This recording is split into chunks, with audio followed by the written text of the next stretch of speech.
sini lagi. Oh, sini.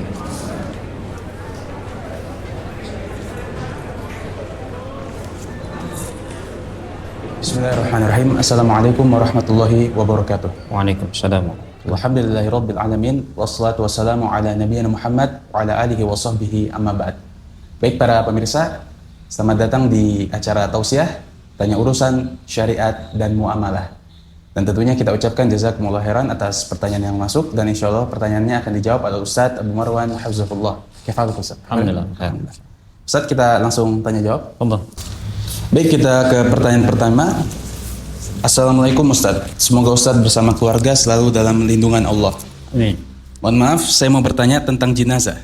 Suka ada sambutan sebelum mensolatkan jenazah, seperti kata mohon maaf dan terima kasihnya kepada yang hadir untuk mensolatkan. Ini telah berlangsung sekian lama, tapi sekarang ada yang membid'ahkannya. Apa benar itu bid'ah? Dan setelah beres dikuburkan biasanya berdoa. Sekarang tidak, katanya bid'ah. Dan juga ucapan amin setelah menguburkannya. Terima kasih, mohon maaf. Barakallahu fikum. Alhamdulillah wassalatu wassalamu ala Rasulillah wa ala alihi wa sahbihi wa man wala, amma ba'd. Alhamdulillah. Kaum muslimin rahimakumullah, kita kembali melanjutkan tanya jawab ya seputar syariat. Berkaitan dengan pertanyaan yang pertama, memberikan atau ketika sebelum menyolatkan jenazah, kemudian di sana ada mungkin dari pihak keluarga meminta untuk dihalalkan, ya, untuk dimaafkan, ya, bagi si mayit. Nah, atau hal-hal yang lainnya yang memang ada urusan yang terkait dengan mayit ini. Baik, tentunya hal ini bukan berarti bentuknya satu bentuk ibadah, ya, akan tapi hal ini memanfaatkan ketika manusia berkumpul, kemudian tentunya yang berkumpul untuk menyolatkan adalah orang-orang yang terdekat, yang kenal dengan mayit, dan ya keluarga mengharapkan bahwasanya mayit ini tidak meninggalkan hal yang bisa memberatkan keadaan mayit, ya, maka hal ini tidak mengapa, wallahu alam, ya, hal ini tidak mengapa selama dia tidak menganggap ini satu syariat, ya. Namun hal ini untuk apa? Tadi memanfaatkan momen ketika manusia berkumpul dan orang-orang yang mengenal mayit ini berkumpul untuk meminta dihalalkan dari berbagai macam kesalahan mayit. Mungkin ada yang berhutang, ya, agar apa? Menghubungi keluarga, ya, dan yang selainnya. Hal-hal ini wallahu alam, ya, dalam rangka untuk memanfaatkan keadaan ketika manusia berkumpul di sana.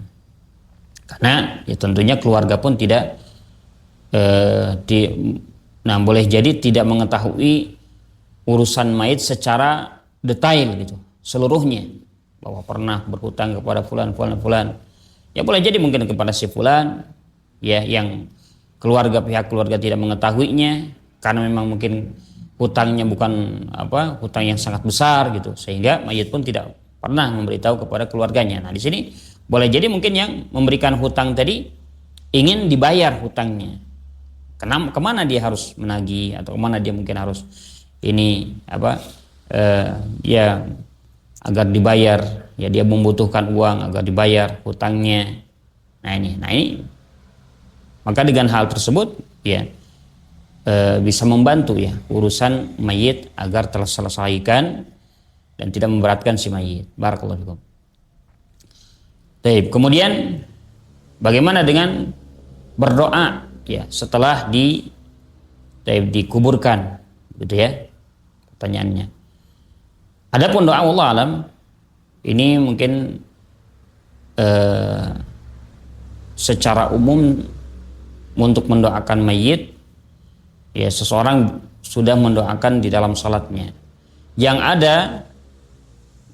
ada yang pernah dilaksanakan oleh Nabi SAW adalah nasihat, ya, memberikan nasihat kepada manusia ketika mereka berkumpul di tempat pemakaman, tempat penguburan. Dan hal ini juga ditanyakan kepada para ulama. Salah satunya ada Syekh bin Baz rahimahullah kemudian juga Syekh Muhammad bin Shalih Al-Utsaimin rahimahullah, mereka mengatakan ini jaiz, boleh, ya. Boleh. Dalam rangka juga memanfaatkan kesempatan.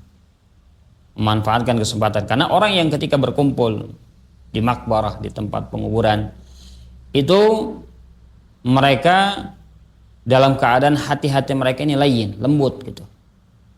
Ya, ingin menyaksikan saudaranya meninggal, dikuburkan, ya. Kebanyakannya keadaan hati mereka itu lembut. Sehingga untuk memanfaatkan tersebut kita berikan nasihat.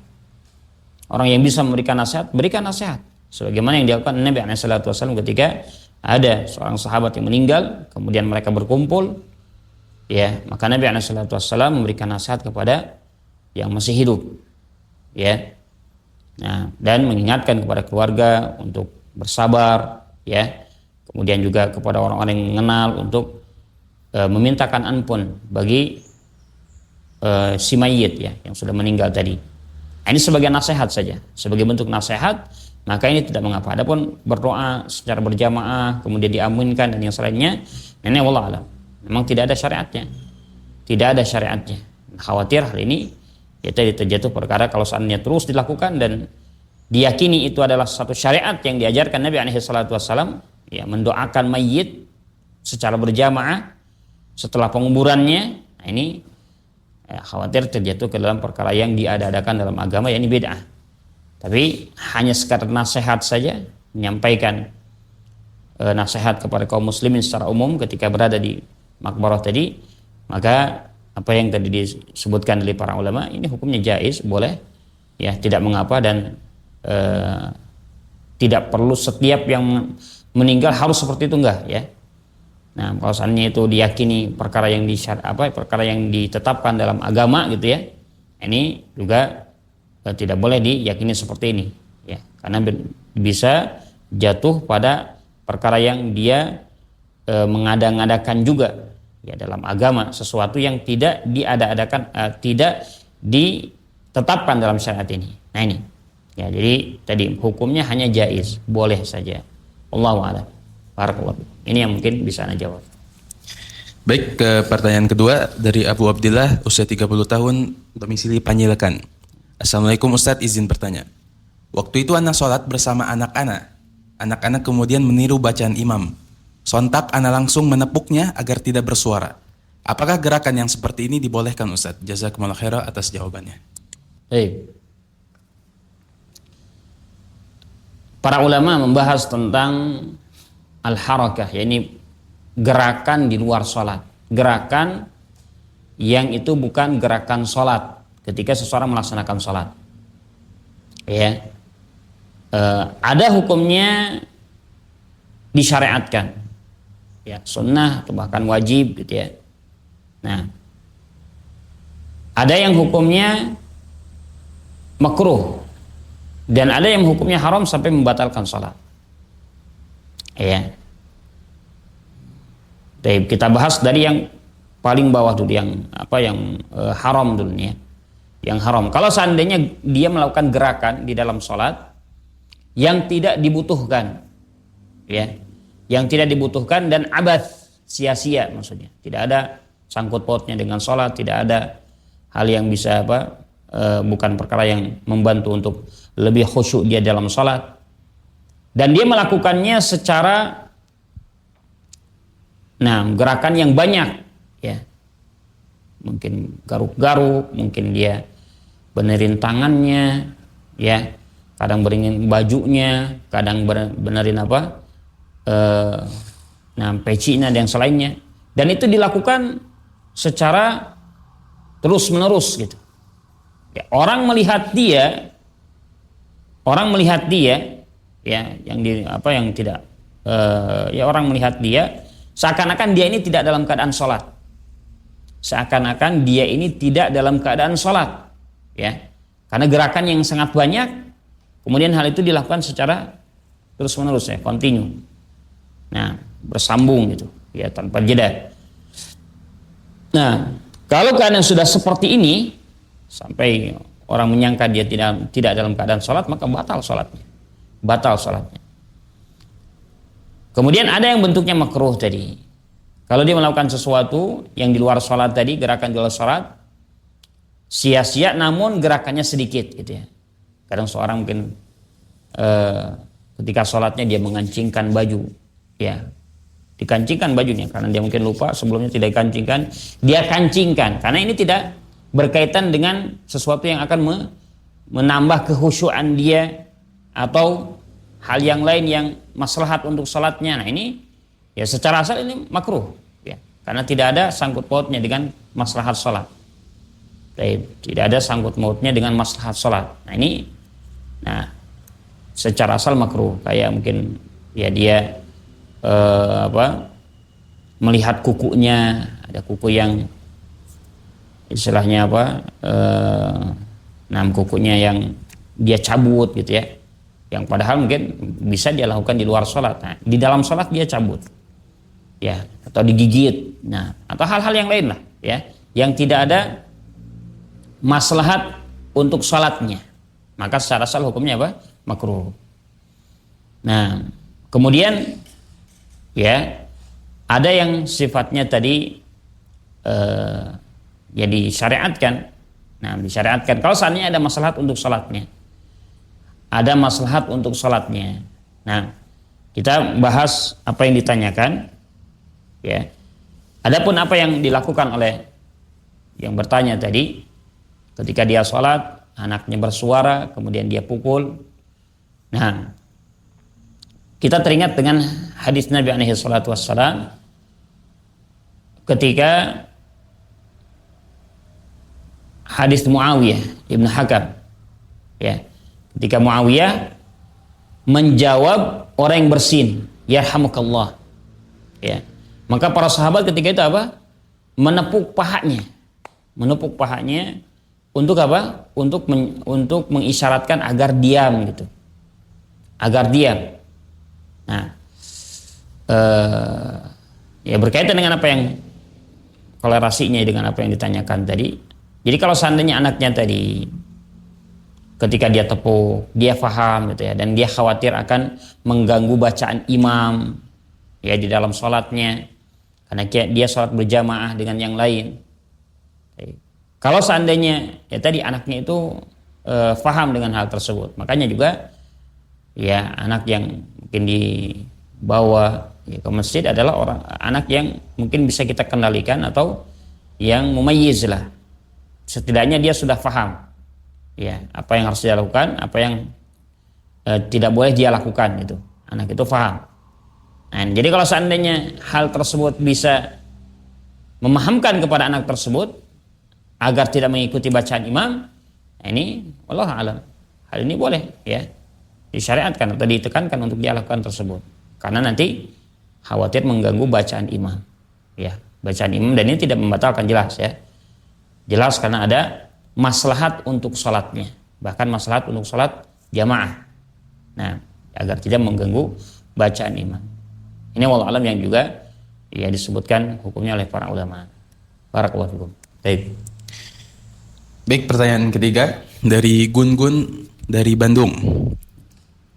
Pertanyaannya, bagaimana kita menyikapi perintah Allah Ta'ala dalam surat Al-Furqan ayat 67 dan Al-Isra ayat 29 yang memerintahkan kita untuk bersikap di tengah-tengah dalam berinfak.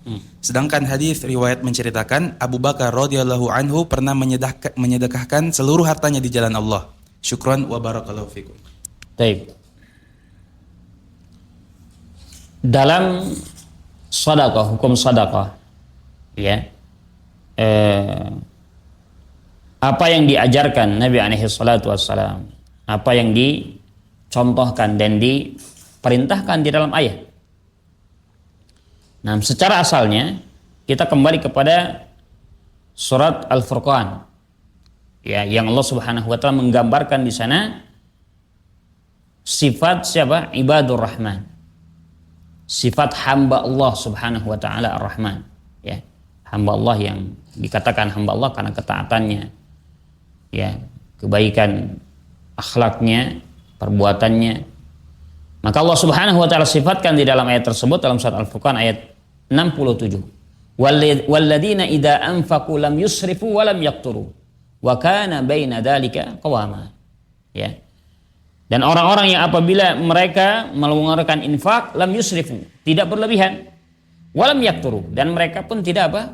Tidak menahan harta mereka. Jadi tidak berlebihan di dalam sedekahnya, juga tidak menahan ya sampai hanya mengeluarkan hanya sedikit atau bukan, dia tidak mengeluarkannya. Ya. Wa kana baina dzalika qawama. Dan dia mengeluarkan sedekahnya tadi ya secara pertengahan, ya, pertengahan. Nah ini juga ayat yang Allah Subhanahu wa taala sebutkan, kata Allah Subhanahu wa taala di dalam surat Al-Isra, "Wala taj'al yadaka maglulatan ila 'unuqika wa la tabsutha kullal bast fataq'uda maluman mahsura." Dalam surat Al-Isra ayat 29. Ya, kata Allah, "Wala taj'al yadaka," dan janganlah kamu menjadikan tanganmu maglulatan ila 'unuqik, terbelenggu di belakang apa? Di belakang pundakmu. Ya. Maksudnya apa? Nah, ini kinayah ya, permisalan. Jadi jangan sampai seseorang sangat menahan hartanya untuk diinfakkan, ya, sehingga dia tahan, ya, tidak mau dia menginfakkan sedekahnya hartanya di jalan Allah Subhanahu Wa Taala. Wala tabsutha kullal bast, dan jangan juga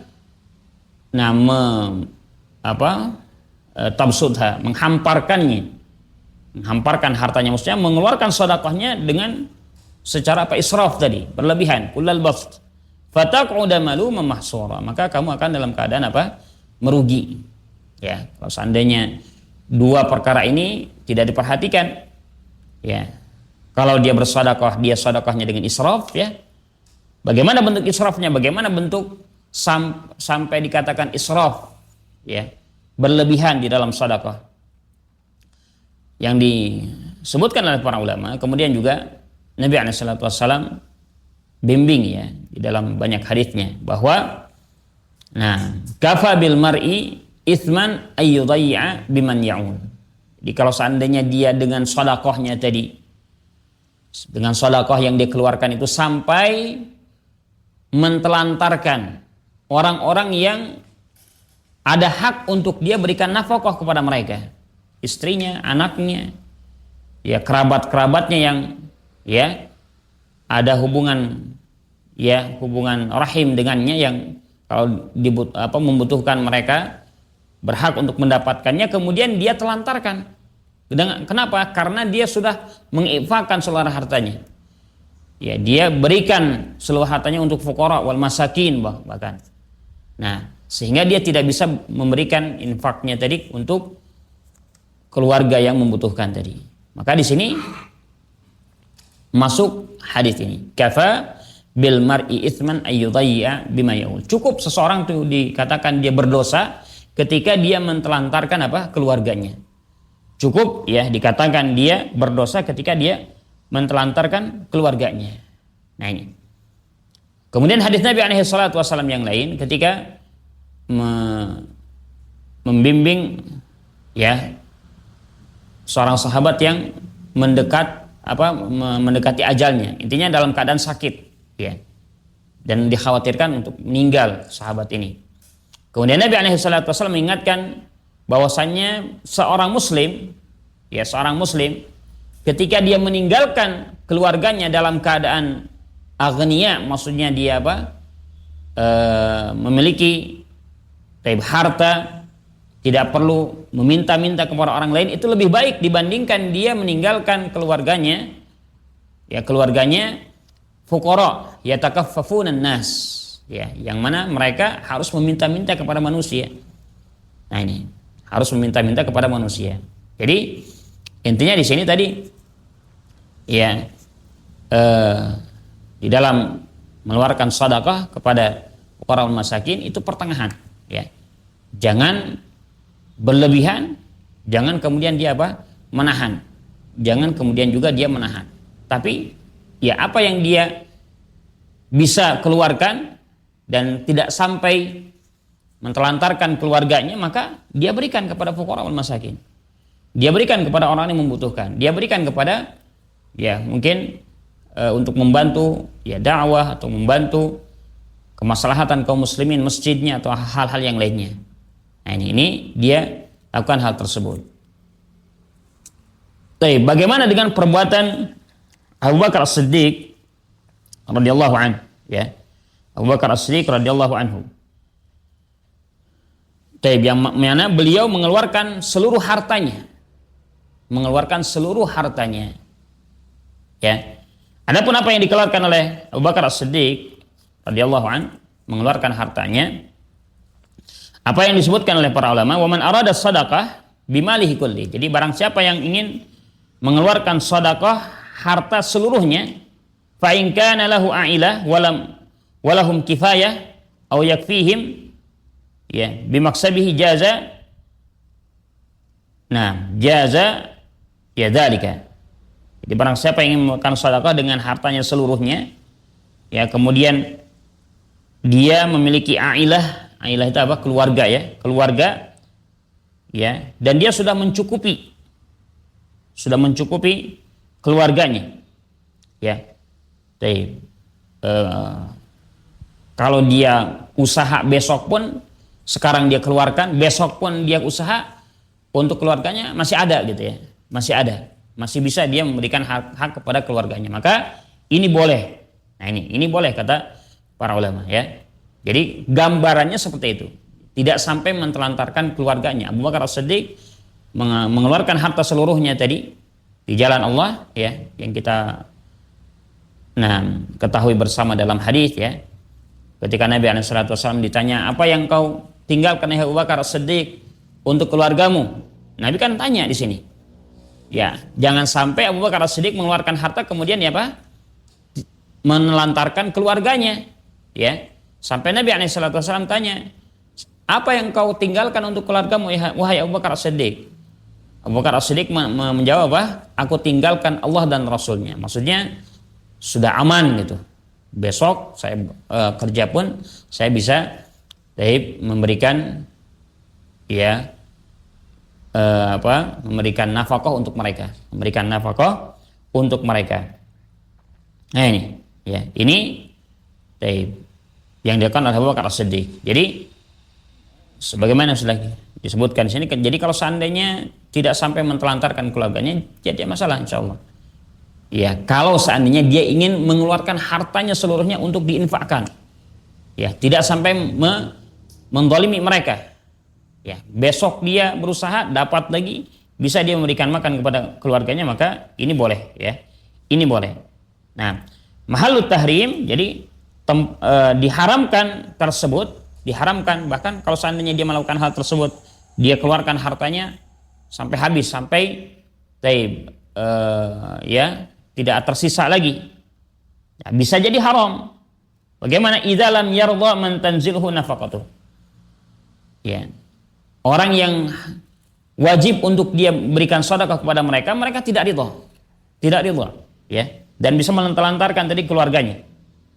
Ya, amma idza radau, namun kalau seandainya mereka ridha, ya, dengan hal tersebut untuk mengeluarkan hartanya jalan Allah disedekahkan, maka ini tidak mengapa. Jadi ya kembali kepada tadi, jangan sampai mendolimi orang-orang yang dia wajib untuk memberikan sedekah kepada mereka. Ya, biman ta'ul, ya, orang yang di bawah tanggungannya, Jadi kalau misalnya di bawah tanggungannya ini sudah aman, bisa dia memberikan nafkah kepada mereka, maka tidak masalah. Ya, tidak masalah untuk mengeluarkan harta seluruhnya di jalan Allah Subhanahu wa taala. Kemudian disebutkan juga di sini dalam kitab Matalib Ulin Nuha, dikatakan wa man tasaddaqa bima yunqisu mu'natan talzamuhu kamu'nati zaujatihi aw qaribun athim. Ya. Jadi barang siapa yang bersedekah, melakukan sedekah dari dengan apa yang mengurangi mu'natah, kecukupan keluarga atau orang-orang yang wajib untuk dia berikan sedekah infak kepada mereka, kurang gitu ya, kurang, tidak memenuhi, ya, mungkin yang harusnya berapa ya harusnya satu hari 10.000. Kemudian dia sodakohkan yang 5.000, jadi hanya 5.000 saja. Kan 5.000 tidak cukup nih, tidak cukup. Maka kalau sampai seperti ini berkurang saja, ya sampai tidak memenuhi hajat keluarganya, kebutuhan keluarganya, atau orang yang dia wajib untuk memberikan nafkah kepada mereka, ini athim. Ya, dia jatuh ke dalam apa? Dosa. Kecuali kalau seandainya yang diberikan nafkah tadi yuwafiq, dia menerima gitu ya, mau memberikan setengah yang harusnya 10.000 jadi hanya 5.000 saja, ya, demi untuk apa? Memberikan orang yang membutuhkan, ya, orang lain yang membutuhkan gitu, orang lain yang membutuhkan. Nah, ya, ila yuwafiqu i'alahu alal ithar. Keluarganya tadi yang wajib untuk dia nafkahi, ya, diberikan nafkah kepada mereka, dia lebih mendahulukan yang lain. Ya, nggak apa-apa, berikan kepada, kata istrinya mungkin berikan kepada si fulan, ya, dia sakit atau dia karena sangat membutuhkan dan seterusnya. Nah, ini fahuwa afdal, ini lebih utama. Masuk dalam ayat apa? Yu'thiruna ala anfusihim walau kana bihim khasasah. Dia mendahulukan orang lain walaupun dalam keadaan dia sendiri apa? Butuh gitu ya. Butuh. Nah, butuh namun dia dahulukan orang lain. Nah, ini tidak jadi masalah. Jadi intinya kalau kita kembali kepada asalnya apa yang disebutkan tadi dalam ayat, ya, pertengahan, tidak menahan, tidak juga israf, ya. Ini pertengahan. Boleh dia mengeluarkan harta seluruhnya sedekah dengan syarat-syarat yang sudah kita sebutkan tadi. Dan Nabi SAW digambarkan oleh seorang sahabat, ya, idza anfaqa kaman la yakhshal faqr. Jadi Nabi SAW kalau mengeluarkan infak ini apa? Seperti orang yang tidak takut apa? Miskin gitu ya. Butuh apa? Keluarkan, ya. Nah, bahkan Nabi SAW minta apa yang kalian butuhkan kepada Nabi. Nah, beliau menawarkan hal tersebut kepada para sahabatnya. Dan Nabi SAW tidak pernah menolak, ya. Selama itu beliau bisa memberikan, beliau berikan. Ya, tadi sampai kaman la yakhshal faqr. Kalau sedekah seperti orang yang tidak takut miskin gitu. Tidak takut miskin. Apa yang dibutuhkan, nah, beliau berusaha untuk memberikannya. Ini wallahu a'lam. Shawab yang bisa Anda jawab. Baik. Baik, pertanyaan selanjutnya dari Fulana domisili Bandung.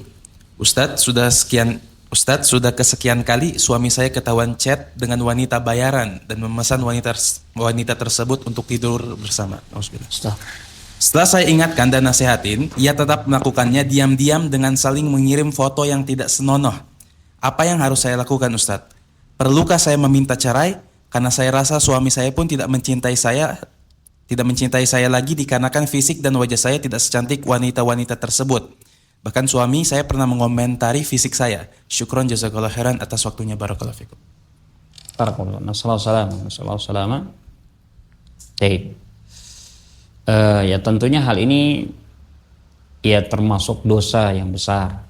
Ya, sudah terjatuh dosa yang besar, ya.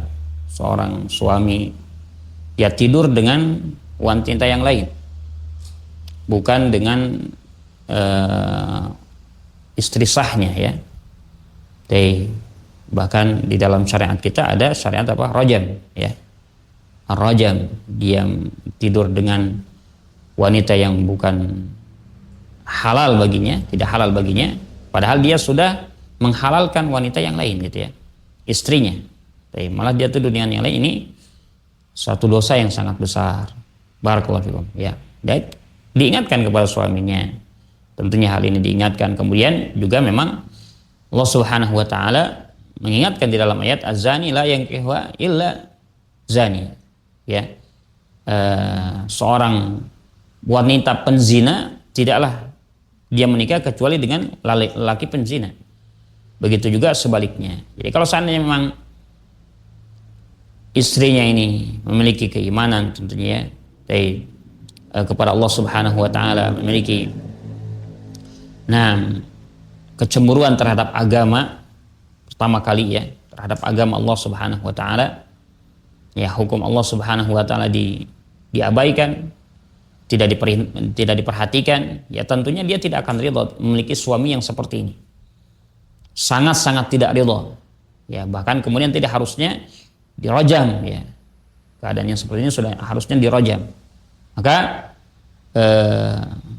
ya baginya untuk meminta hal tadi ya, untuk mencerai dengannya karena sudah keadaannya seperti itu ya, keadaannya sudah seperti itu. Kalau seandainya suami tidak menerima nasihat, tidak mau mendengar nasihat, tidak mau kembali kepada menjalankan syariat Allah Subhanahu wa taala, menjalankan hukum Allah Subhanahu wa taala, maka ya tidak ada cara lain kecuali untuk meninggalkannya ya, kecuali untuk meninggalkannya. Baik. Ini wallahu a'lam. Wallahu a'lam bissawab. Baik, pertanyaan kelima. Ada 2 pertanyaan Ustaz. Satu dulu ya Ustaz. Satu-satu dulu. Hukum dari zakat fitrah selain beras dan uang, misal dengan tambahan telur atau abon atau kentang Ustaz. Baik. Maksudnya ini memberikan zakat fitrah ya. Zakat fitrah ya secara asalnya dengan beras ya. Dengan beras ini yang wajib dikeluarkan oleh seorang muslim sesuai dengan sesuai dengan jumlah, kalau dia seorang yang berkeluarga ya, sesuai dengan jumlah istri atau dengan anaknya gitu ya, dia keluarkan untuk mereka juga ya dari zakat fitrah. Kalau seandainya seseorang ingin menambah, jadi untuk satu orang kan 3 kilo atau 2,5 kilo atau 3 kilo. Ini kebanyakan atau pendapat jumhur para ulama 3 kilo lah ya. Dia sudah mengeluarkan zakat dia gitu, yang wajib untuk dia keluarkan. Ya, misalkan dia hanya 3 kilo misalkan. Kemudian dia tambah dengan telur, dengan abonnya. Ini nggak jadi masalah. Yang lebih itu dihitung sedekah lah. Dihitung sebagai sedekah. Ya, yang wajibnya sudah dia keluarkan berupa beras tadi 3 kilo. Adapun tambahan abonnya, telurnya atau sardennya mungkin apalah ya yang dimasukkan di sana, mie-nya mungkin. Nah, ini hanya sekedar tambahan. Jadi jangan kemudian digabungkan dengan dihitung dengan telurnya dan yang selainnya. Nah, ini bisa jadi tidak sah ya. Yang intinya tadi berasnya sesuai dengan kewajiban yang harus dia keluarkan. Kalau untuk dia saja, untuk keluarga, untuk anak-anak semuanya digabungkan berapa kilo, tambahan dari itu ya apa yang tadi sudah disebutkan ya, telur dan yang selainnya. Ini sebagai tambahan saja. Nah, ini tidak mengapa, wallahu a'lam bissawab. Nah, ini hukum dari zakat perdagangan. Barang apa saja yang dikenakan zakat, apakah ada zakat dari hasil toko, dan bagaimana jika barang belum terjual, apakah tetap terkena zakat? Baik. Berkaitan dengan zakat at-tijariyah ya, at-tijariyah. Ini khilaf di antara para ulama. Diperselisihkan oleh para ulama. Nah, ya secara asal memang tidak ada dalil yang sharih, dalil yang jelas gitu, untuk jelas diwajibkan dikeluarkan dari zakat perdagangan itu harus dikeluarkan dari perdagangan itu zakatnya gitu. Tidak ada dalil yang sharih jelas. Nah, Allah Subhanahu wa taala berfirman dalam ayat, ya ayyuhalladzina amanu anfiqu min thayyibati ma kasabtum. Para ulama yang berpendapat wajibnya zakat tijari dengan ayat ini. Perintahnya apa? Ya ayyuhalladzina amanu anfiqu min thayyibati ma kasabtum. Berikanlah infak ya dari yang baik. Nah, apa yang kalian telah usahakan. Apa yang telah kalian usahakan, keluarkanlah dari harta tersebut. Ya, apa yang baik yang sudah kalian usahakan, keluarkan darinya nafkahnya. Nah, di sini secara umum bukan zakat, namun para ulama tadi memahami, sebagian para ulama memahami di sini ada zakatnya. Ada zakatnya. Sementara dalam ya tadi ayat ini secara umum, kemudian hadis-hadis Nabi SAW tidak ada yang menyebutkan bahwasannya di sana ketika berdagang seseorang harus mengeluarkan zakatnya. Sementara kan para sahabat dari kalangan muhajirun, kebanyakan mereka pedagang ya, tujar ya, para pedagang, dan tidak dimungkinkan dari mereka kemudian mereka harus menghitung dagangannya dan harus mengeluarkan zakatnya ya, zakat tijarinya. Maka ya wallah alam dalam masalah ini kalau kita kembali kepada dalil yang ada ya, secara asal tidak ada zakat yang ditentukan untuk pedagang ya. Nah ya, berapa yang harus dia keluarkan atau harus ditentukan segini-segininya, nggak ada, tidak ada. Namun kewajiban bagi pedagang ya, sebagaimana ayat tadi, banyak mengeluarkan sedekah, infak. Nah ini jangan dikesampingkan. Maksudnya karena tidak ada zakat kemudian bebas gitu ya, tidak keluarkan zakat, tidak dia keluarkan hartanya di jalan Allah Subhanahu wa taala, ini juga salah ya. Ingat, nah Allah Subhanahu wa taala perintahkan dalam ayat ini, ya ayyuhalladzina amanu anfiqu min thayyibati ma kasabtum. Apa yang kalian usahakan, dan ini bukan hanya dagang saja. Ya, bukan hanya perdagangan saja. Kalau dagang kan secara umum ya. Nah, maksudnya dagang itu kan bisa bentuknya dagang ya jasa masuk di sana. Nah, yang kadang juga penghasilannya lebih banyak lagi gitu ya, lebih besar lagi. Nah, di sini diingatkan keluarkan infaknya, keluarkan sedekahnya, berikan kepada orang-orang yang berhak untuk mendapatkannya. Ini Allah ya. Jadi secara asal memang tidak ada zakat untuk perdagangan. Karena kalau seandainya pun dia harus dikeluarkan zakatnya, ya nanti para ulama berselisih bagaimana cara mengeluarkannya. Kemudian harus dihitung modalnya, ya. Ini modalnya itu harus diikut modal yang ada yang dijual belikan itu dikembalikan kepada jumlah emas ya, emas yang harus dikeluarkan zakatnya, atau perak yang harus dikeluarkan zakatnya, kembali ke sana kemudian dihitung dan seterusnya. Nah ya maksudnya kalaupun ya tentunya kalau seandainya pun ini wajib, tentunya akan dirinci oleh Nabi SAW ya, bagaimana harta modal yang sesuai dengan ini maka keluarkan zakatnya atau gimana. Nah, sementara tidak ada dalil yang menunjukkan hal tersebut, maka di sini Allah alam tidak ada zakatnya, namun tadi wajib untuk mengeluarkan infak sedekahnya bagi para tujar ya, bagi para pedagang. Allah alam. Barakallahu. Baik, ke pertanyaan ke-6. Bismillah, izin bertanya Ustadz, apa yang Anda ketahui tentang sholat qabla zuhur? Apakah pelaksanaannya seharusnya dikerjakan 4 rakaat, dan bagaimana kalau hanya bisa dikerjakan 2 rakaat saja karena keterbatasan waktu zuhur? Dan bagaimana kalau lalai darinya, apakah perlu diqadha? Barakallahu fikum wa ahsanallahu ilaikum. Baik. Berkaitan dengan melaksanakan sholat sunnah qabliyah duhur ya, qabliyah duhur. Baik. Jadi itu merupakan sunnah rawatib. Sunnah rawatib ya. Sunnah rawatib yang dilakukan setelah atau sebelum sholat wajib ya. Sebelum sholat wajib. Barakallahu fikum.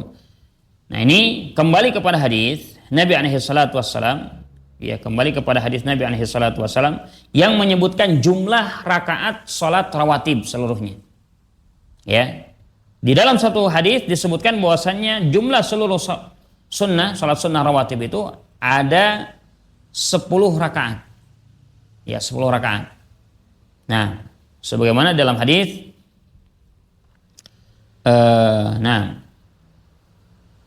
dalam hadis Ibnu Umar ya. Ya, dalam hadis Ibnu Umar. Beliau menceritakan qala hafidtu an Rasulillah sallallahu alaihi wasallam 10 raka'atin. saya menjaga, menghafal dari Nabi alaihi salatu wassalam berkaitan dengan salat rawatib ada 10 rakaat. 10 rakaat. Kapan saja rakaataini qabla dzuhri, 2 rakaat sebelum zuhur, rakaataini ba'daha, 2 rakaat setelah zuhur, rakaataini ba'dal maghrib, 2 rakaat setelah maghrib, rakaataini ba'dal isya, 2 rakaat setelah isya, ya fi baitihi, keduanya dilakukan di rumahnya, wa rakaataini qabla al-fajri, dan 2 rakaat sebelum fajar, salat subuh. Dan jumlahnya ada berapa? Ada 10 ya. Ini yang dikeluarkan oleh Imam Bukhari dan Imam Muslim. Ya, jumlahnya 10 rakaat. Dengan ketentuan apa yang tadi sudah Anda sebutkan. Nah, adapun yang berpendapat bahwasanya qabliyah zuhur itu berapa? 4 rakaat. Ya, 4 rakaat ini kembali kepada hadis Nabi alaihi salatu wasallam yang lain. Ya. Dari Ummu Habibah berkaitan dengan Nabi alaihi salatu wassalam menyebutkan dalam hadis tersebut, barang siapa yang menjaga 12 rakaat dari salat rawatib, ya, maka Allah Subhanahu wa taala akan bangunkan rumah di surga. Ya, Allah Subhanahu wa taala akan bangunkan rumah di surga. Intinya di hadis tersebut disebutkan 12, ya, 12 rakaat. Barang siapa yang melaksanakan 12 rakaat, menjaga 12 rakaat ini, maka Nabi SAW menyebutkan balasannya. Allah akan bangunkan rumah di surga. Nah ini, ya, dengan hadis ini disebutkan 12, dan kata para ulama 12 rakaat ini dijadikan sebelum duhur berapa? 4 rakaat. Ya, dijadikan sebelum duhur ini 4 rakaat. Maka boleh seseorang melaksanakan qabliyah duhurnya 2 rakaat, boleh. Kalau seandainya pun dia ingin melaksanakan 4 rakaat juga boleh, ya. Kedua-duanya terdapat dalil berkaitan dengannya. Jadi yang melaksanakan 4, ya, lebih utama tentunya. Melaksanakan 2 juga insyaallah, ya, itu sudah melaksanakan sunnah. Wallahu a'lam bishawab. Ini. Baik, pertanyaan ke-7 dari Reza Setiabudi, Bandung. Apa perbedaan sedekah dan hadiah? Soalnya saya masih bingung dalam membedakan keduanya, Pak Ustadz. Apa benar juga kalau kita tidak boleh menolak hadiah? Barakallahu fiik. Barakallahu fiik. Baik. Apa bedanya sedekah dengan hadiah, ya? Nah, sedekah, ya, istilah sedekah ini, nah, biasa disebutkan oleh para ulama diberikan kepada orang-orang yang membutuhkan, ya, fuqara, masakin, mungkin dalam keadaan terlilit hutang dan yang selainnya. Baik.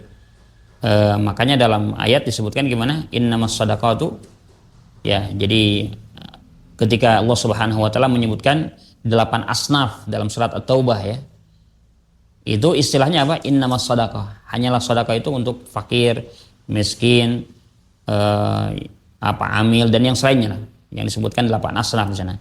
Itu disebutkan sedekah. Istilahnya apa? Sedekah. Jadi sedekah ini diberikan kepada orang-orang yang membutuhkan. Kita berikan kepada siapa yang kita melihat dia membutuhkan. Itu sedekah.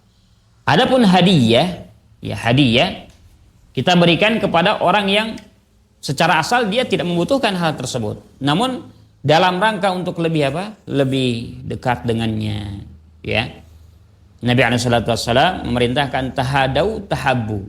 Saling berikan hadiahlah kalian, ya, yang dengan sebab itu kalian saling mencintai. Nah, ini.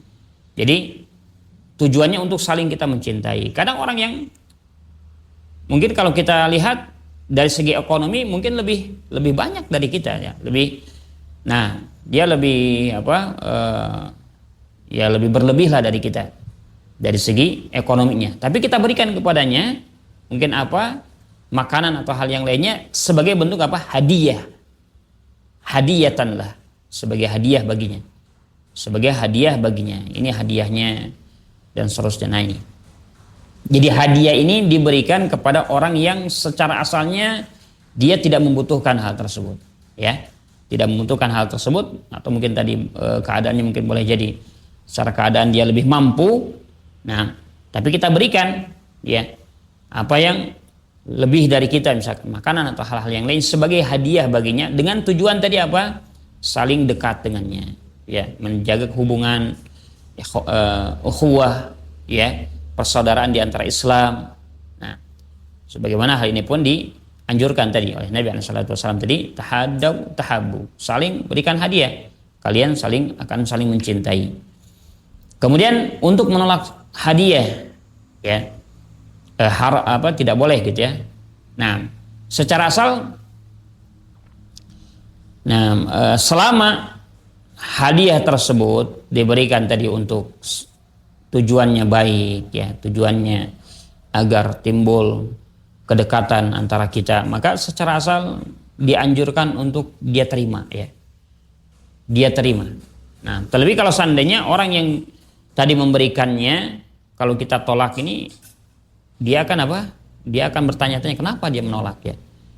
Nah, ini menjaga perasaan dia, ya, menjaga perasaan dia. Maka secara asal dia terima, selama itu makanan atau hal-hal yang baik lah, bukan perkara yang haram gitu ya, bukan perkara yang haram. Ya, beda kalau seandainya yang dihadiahkan mungkin khamar atau yang lainnya, jelas kalau ini. Cuma selama itu perkara yang baik, yang boleh, yang mubah, ya kita terima. Kita terima. Nah, ya, kita terima hadiah tersebut secara asalnya. Walaupun tadi tidak ada larangan untuk kita menolak hadiah, kecuali ada dua perkara yang mungkin Nabi SAW ingatkan jangan sampai kita menolaknya. Kayak parfum. Nah, untuk menerima parfum gitu ya. Ya, orang kasih parfum, ya, gimana agar kita bisa memberikan wangian kepada diri kita ini. Nah, kalau bisa jangan ditolak gitu, jangan ditolak. Al-muhim, ya, ini salah satu. Jadi tidak ada larangan, namun untuk menjaga, dan Nabi SAW bahkan beliau tidak menolak hadiah walaupun yang memberikan adalah seorang Yahudi, ya. Sebab Nabi SAW meninggal itu karena apa? Karena makanan yang diracuni oleh orang Yahudi sebagai hadiah kepada Nabi SAW. Karena kan Nabi tidak boleh menerima sedekah, ya. Ini sebagai hadiah dari orang Yahudi, dihadiahkan kepada Nabi, ya. Kemudian makanan tersebut dimakan, ya, ternyata sudah diberikan racun. Nah, ini, ya, yang kita ambil. Nah, di sini hukumnya jadi Nabi SAW senantiasa menerima hadiah. Ini bimbingan beliau. Jadi kita pun, ya, kalau namanya hadiah, terima, ya, agar menjaga ukhuwah di antara kaum muslimin. Wallahu a'lam. Barakallahu. Nah, ini. Baik, pertanyaan ke-8 dari Abu Rifki, domisili Cimahi. Assalamualaikum warahmatullahi wabarakatuh. Bagaimana hukumnya kita ngasihin tanda pada mushaf menggunakan pensil untuk menandai kesalahan dalam bacaan? Apakah hal ini diperbolehkan, Ustaz? Jazakumullah khairan, Ustaz. Baik. Untuk menandai, ya, kesalahan di dalam bacaan, wallahu a'lam, selama itu tidak merusak mushaf, mengihanah, menghinakan atau gimana lah, ya, tujuan-tujuan yang lain, ya, selama itu ya untuk kebaikan maslahat kita, maka tidak jadi masalah, ya, tidak merusak mushafnya, bacaan ketika kita nyoret pun jadi tidak berubah gitu. Kita bahkan hal ini untuk mengingatkan kita. Nah, ini, ya, fathah kita baca fathah, kasroh kita baca kasroh, dan yang selainnya, ya, ada maslahat yang lebih besar dari itu, maka nggak jadi masalah, insyaallah, ya, tidak jadi masalah, insyaallah. Asal tadi jangan sampai jorok gitu. Kadang seorang coret kemana gitu, ya, sehingga jadinya tidak bisa dibaca lagi karena terlalu banyak coretan, ya, terlalu banyak coretan. Namun kalau misalnya hanya dalam satu tempat, kan kita selalu salah di tempat ini, misalkan kita kasih tanda, nah ini nggak jadi masalah, insyaallah, ya, tidak jadi masalah, insyaallah. Nah, ini jadi perhatikan, jangan sampai kita malah mengotori mushaf, ya, yang harusnya kita muliakan, kita agungkan gitu, ya, mushaf kita, malah kita kotori dan kita ihanahkan, jadi kita hinakan dengan coretan-coretan tadi. Nah, ini yang harus diperhatikan, ya. Ini yang harus diperhatikan. Allah ada. Barakallahu fikum. Baik, pertanyaan 9 dari Dudi, domisili Bandung. Assalamualaikum warahmatullahi wabarakatuh. Salam. Ustadz, maaf izin bertanya, bagaimana dengan tuntunan bahwa orang yang tidur setelah asar atau waktu sore itu akan jadi gila? Apakah ajaran ini ada sumbernya dalam Islam? Baik. Ana membuka permasalahan hal ini. Ya, disebutkan memang di sana ada hadis Nabi SAW larangan tidur setelah asar, namun hadisnya dhaif. Ya, disebutkan oleh Syekh Al-Albani rahimahullah. Hadisnya dhaif. Memang di situ dikaitkan dengan kejiwaan gitu. Ya. Kejiwaan tadi mungkin jadi gila atau gimana. Tapi disebutkan di sana dalam riwayat tersebut. Tapi ingat tadi hadisnya dhaif ya. Hadisnya sangat lemah dan tidak bisa dipakai untuk hujjah. Maka secara asal kata Syekh Ibnu Baz rahimahullah, di sini tidak ada larangan. Ya, tidak ada larangan tidur setelah asar. Tidur setelah asar tidak ada larangan. Maka boleh seorang tidur setelah asar, ya. Namun kalau kita kembali kepada mana yang lebih afdal, ya, mana yang lebih utama, bagaimana yang dicontohkan Nabi alaihi salatu wassalam, maka tidur itu kailulah, yakni waktu ya sebentar sebelum zuhur gitu. Ya. Nah, waktu yang terlalu lama, tidak terlalu lama sebelum zuhur, mungkin jam 11 gitu ya, kita tidur menjelang zuhur. Nah, menjelang zuhur ini kailulah namanya. Atau mungkin dia lakukan setelah zuhur. Nah, jadi masalah setelah zuhur ya bisa dia tidur. Kalau sebelum zuhur mungkin takut nanti kebablasan. Setelah zuhurnya, nah ini lebih utama lagi kata para ulama ya. Kata para ulama. Adapun setelah subuh, nah ini dinasihatkan oleh mereka jangan, karena ini waktu-waktu yang sangat produktif untuk hafal, untuk membaca ya, dan yang selainnya. Nah, ini setelah subuh ya. Nah, setelah asar tadi ya utamanya mungkin dia melakukan aktivitas yang lain. Tapi kalau dia mungkin dia tidak ada waktu kecuali istirahat setelah asar, nah ini tidak ada dalil larangannya, maka boleh, silahkan, tidak mengapa kalau memang dia butuh istirahat ya ketika itu. Cuma kalau kita tadi melihat mana yang afdalnya, tadi yang sudah dibimbing oleh Nabi SAW, kailulah sebelum zuhur atau setelah zuhur. Wallahu a'lam. Baik, pertanyaan ke-10. Bismillah, kalau orang yang berpuasa kesehariannya tidur dan bangun-bangun menjelang maghrib, apakah puasanya batal atau hanya sia-sia? Ya, alhamdulillah ya, ini sudah kita mendekati bulan Ramadan ya. Ya, kita ingatkan bahwa puasa ini bukan hanya menahan lapar dan haus saja kemudian selesai begitu saja ya. Nabi SAW menyebutkan dalam hadis, man qama ramadhana imanan wa ihtisaban. Barang siapa yang menegakkan ibadah di bulan Ramadan di sini ya. Man shoma ramadhana imanan wa ihtisaban. Barang siapa yang berpuasa di bulan Ramadan penuh dengan keimanan dan mengharap wajah Allah Subhanahu wa taala. Ya. Nah, dengan lafaz hadis ini Nabi SAW membimbing kepada kita berpuasa ini dengan penuh keimanan dan penuh harapan untuk diberikan pahala ganjaran dari Allah Subhanahu wa taala. Ya, maka balasannya ghufira lahu ma taqaddama min dzambi. Nah, jadi ketika seorang melaksanakan puasa, nah, ada tuntutan untuknya terus menambah keimanan dia untuk beramal dengan amalan-amalan yang disyariatkan. Dicontohkan Nabi SAW ketika kita berpuasa di bulan Ramadan, ya, qiraatul Qur'annya, membaca Al-Qur'annya, kemudian melakukan hal-hal yang lainnya. Bahkan di dalam hadis disebutkan man qama ramadhana, barang siapa yang menegakkan bulan Ramadan. Qoma di sini kata para ulama bukan hanya puasa saja, tapi dia menegakkan salatnya, menegakkan sedekahnya, menegakkan qiraatul Qur'annya, ya, menegakkan hal-hal yang lainnya yang itu disyariatkan di bulan Ramadan, ya, di bulan Ramadan. Apa yang dilakukan oleh tadi yang digambarkan oleh penanya tadi, bahwa seseorang tidur terus ya sampai menjelang buka baru dia bangun. Nah, kata Nabi SAW, rubba as-saim hadduhu al-atash wal ju'. Ya. Orang yang seperti ini boleh jadi yang dia dapatkan dalam puasanya apa? Hanya lapar dan haus saja, dahaga saja. Hanya lapar dan dahaga saja. Itu saja yang dia dapatkan. Ya, adapun pahalanya dia tidak mendapatkannya. Kalau dikatakan sah, sah puasanya sah, ya. Karena dia menahan lapar dari sebelum terbitnya fajar sampai terbenam matahari, yakni maghrib, ya. Kalau secara sah sah, dia sudah melaksanakan menggugurkan kewajibannya. Cuma tadi dalam masalah pahala Allah alam, ya.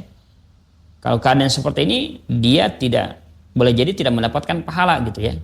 Dan dia hanya mendapatkan apa? Lapar dan dahaga saja. Ya. Lapar dan dahaga, haus dan lapar saja. Itu saja yang didapatkan. Adapun pahala ya karena keadaan seperti itu mungkin sangat-sangat jauh dari kesempurnaan. Nah ini Allah alam. Jadi kita nasihatkan untuk memanfaatkan waktu di bulan Ramadan ini dengan amalan-amalan. Ya hanya 1 bulan dalam 1 tahun. Allah Subhanahu wa taala pilih hanya 1 bulan saja. Dan itu kata Allah Subhanahu wa taala ayyamam ma'dudat, hari yang bisa dibilang hanya 30 sampai 29 hari saja. 29 sampai 30 hari saja. Itu saja. Dari 1 tahun. Berapa 1 tahun itu? Harinya 130. Ya 300 lebih ya. Nah 300 lebih hari yang ada. Nah ini 360-an ya. Nah kosannya 30 ya 30 saja semuanya maka 360. Nah ini cuma 30 hari saja. Ya 30 hari saja disyariatkan untuk kita berpuasa di sana. Maka tentunya nah sangat-sangat rugi kalau seandainya kita apa? Tidak memanfaatkan amalan di bulan Ramadan ini, ya. Maka banyak di dalam dalil bimbingan Nabi SAW untuk kita memperbanyak amalan, ya, di bulan Ramadan ini. Kesempatan, ya. Para ulama saja 3 bulan sebelumnya, 6 bulan sebelumnya sudah berdoa gimana? Allahumma balighna Ramadan. Allahumma balighna Ramadan. Menunjukkan apa? Kerinduan mereka untuk beramal di bulan Ramadan sampai berdoa, ya Allah sampaikanlah aku ke bulan Ramadan. Sampai ke Ramadan membuat apa maksudnya? Tapi kan tidak bukan hanya begitu saja gitu. Untuk sampai ke bulan Ramadan itu ada tujuannya apa? Mereka tentunya lebih mujahadah fil amal, fil ibadah, lebih bersungguh-sungguh dalam ibadah. Ya sampai mereka berdoa seperti itu. Jadi ada tujuan untuk agar bisa lebih meningkatkan ibadah di bulan Ramadan. Karena dengan di bulan Ramadan ya suasana mendukung gitu ya. Orang-orang banyak yang puasa, orang-orang banyak yang ya hatinya lembut dengan Ramadan ini. Ya, kadang orang malas untuk bersedekah di bulan Ramadan, Masya Allah. Salat, begitu pula dan yang selainnya. Nah, ini kesempatan untuk kita. Ketika kita melihat banyak orang yang melakukan kebaikan, kita berlomba-lomba di dalamnya. Jadi jangan sampai kemudian dia malah tidak ada maziyahnya, tidak ada keistimewaannya ketika di bulan Ramadan. Amalan tidak bertambah, bahkan mungkin cenderung lebih turun. Nah ini salam ya. Ini ya yang Nabi SAW ingatkan. Ragima amfumrin, celaka seseorang dakhala alaihi Ramadan, masuk ya dia bulan Ramadan walam yughfarlah. Sementara dosanya tidak diampuni ya. Maka sekali lagi persiapkan dari sekarang ya. Nabi SAW membimbing mencontohkan kepada kita sebelum di bulan Sya'ban saja sudah banyak berpuasa. Aisyah mengatakan lam yakun Nabi SAW tidak Nabi SAW berpuasa di bulan penuh illa Sya'ban, kecuali di bulan Sya'ban ya. Para ulama terdahulu ketika masuk bulan Sya'ban itu sudah fokus dengan Al-Qur'an. Maksudnya sudah lebih intens membaca Al-Qur'an, memahami Al-Qur'an, berinteraksi dengan Al-Qur'an itu lebih dekat lagi. Barakallahu fikum. Nah, ini persiapan untuk masuk ke bulan Ramadan agar terbiasa dengan amalan-amalan tadi. Nah, ini bahkan dipersiapkan dari sekarang, di planning dari sekarang, ya. Dan niatkan, kata Syekh Syuair, ya, Syuair, nah, hafizahullah, beliau menasihatkan kepada kita agar, nah, awal kali kita niatkan kebaikan, ya, semangat untuk meniatkan kebaikan. Jadi apa yang kita akan lakukan nanti di bulan Ramadan, niatkan kebaikan semuanya. Saya akan puasa, saya akan sholat malam, saya akan bisa sedekah yang lebih gitu, dan seterusnya. Nah, dengan niatan yang baik, ya, karena segala sesuatu itu mulai dari niat. Kalau sudah tidak ada niat, sudah tidak ada azam gitu, tidak ada tekad untuk memperbaiki amalan, gimana lagi amalannya gitu ya. Nah, tapi berazam dari sekarang, ya, bertekad dari sekarang, berniat dari sekarang untuk kita mau mengamalkan amalan-amalan yang lebih di bulan Ramadan nanti. Nah, nasallallahu at-taufiq. Mungkin yang bisa jawab. Baik, kita ke pertanyaan 11 dari Fulana. Bismillah, ada kerabat lelaki yang memiliki istri yang durhaka. Istrinya kadang melarang si suami untuk berbakti kepada orang tuanya. Pernah juga si istri ini diam-diam memindahkan uang suami ke rekeningnya sendiri. Pertanyaannya, berdosakah jika saya dan keluarga menyuruh dia agar menceraikan istrinya?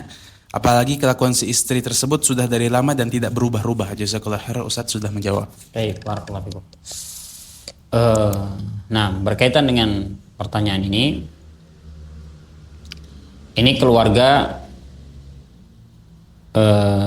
ya, keluarga, maksudnya keluarga orang lain. Maksudnya orang lain di sini, dia bukan pelaku gitu ya, bukan istrinya, bukan suaminya, atau bukan anaknya, intinya seperti itu ya. Tapi ada kerabat, ya, kerabat yang kita dapatkan keadaannya seperti itu. Apakah boleh kita meminta si kerabat tadi yang bentuk posisinya sebagai suami gitu ya, untuk menceraikan istri yang sifatnya seperti itu? Nah, kita melihat bimbingan syariat, bimbingan agama kita membimbing bagaimana kalau seandainya terjadi hal yang seperti ini. Dari Allah Subhanahu wa taala, ia menyebutkan di dalam permasalahan keluarga ini, ya, dalam surat Al-Baqarah Allah Subhanahu wa taala menyebutkan, ya, untuk mendatangkan hakama min ahlihi wa hakama min ahliha, ya. Jadi mendatangkan wali masing-masingnya lah, wali-wali masing-masingnya, agar menyelesaikan urusan keduanya, ya, agar menyelesaikan urusan keduanya. Jadi tidak boleh kemudian seseorang, ya, kita hanya memberikan nasihat saja, hanya memberikan masukan saja. Adapun untuk kita yang melakukannya, diceraikan atau bagaimana, ini bukan hak kita, ya, bukan hak kita yang di luar keluarga tadi. Kita hanya memberikan masukan saja, nasihat saja. Nah, ya, ini.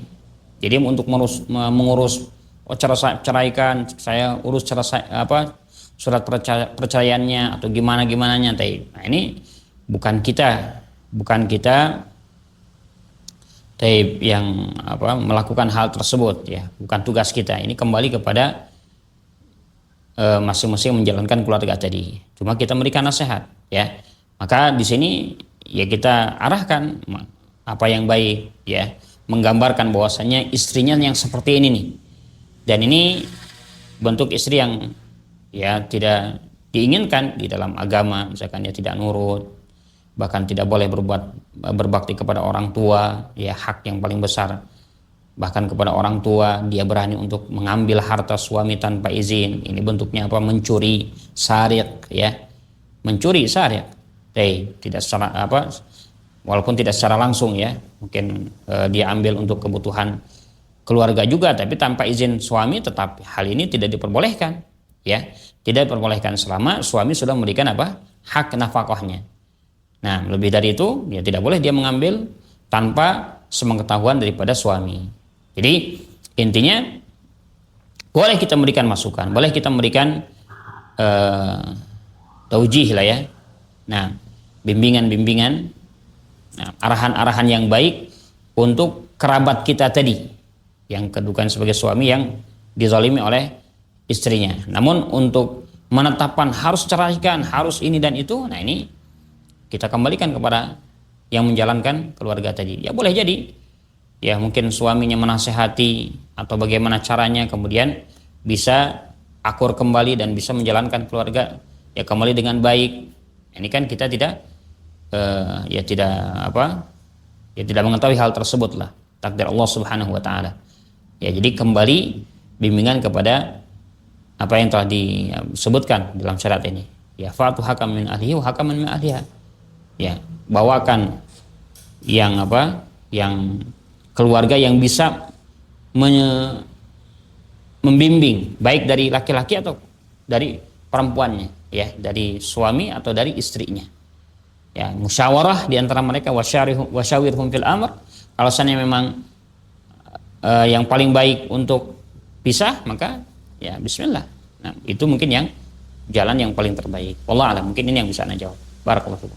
Baik, alhamdulillah jazakumullah khairan kepada Ustadz yang telah menjawab pertanyaannya. Semoga Allah beri balasan atas yang antum lakukan di hari ini, di hari kemarin dan di hari yang akan datang dengan balasan di dunia maupun di akhirat kelak. Amin.